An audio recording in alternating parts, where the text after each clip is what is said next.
আপনারা দেখছেন FS RL ভিডিওটি ভালো লাগলে আমাদের চ্যানেলটিকে সাবস্ক্রাইব করে আমাদের পাশে থাকা বেল আইকনটি প্রেস করে আমাদের সাথে। ভাইজান আসসালামু আলাইকুম। ওয়ালাইকুম সালাম।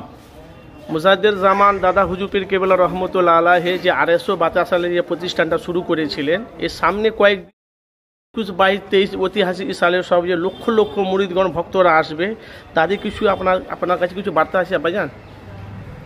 দেখুন, 21, 22, 23 সাল সব দাদা হুজুর পীর কেবলা রহমতুল্লাহ নিজ হাতে কায়েম করা তার প্রতিষ্ঠান ইসাল সব।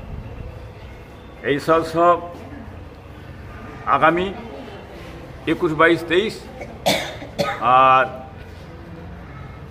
মানে মার্চ মাসে হচ্ছে 6, 7, 8 কি মিলে ইসাল সব কায়েম।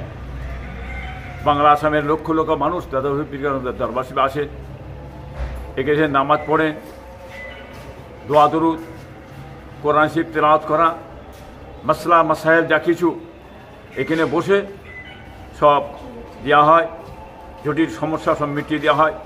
হ্যাঁ, এখানে আলিম ওলামারা করে দেন এবং পীর সাহেবরাও থাকেন, কথা মিলেন। যাই হোক, আপনারা সকলে আসবেন, দাদা পীরের দরবারে আসবেন।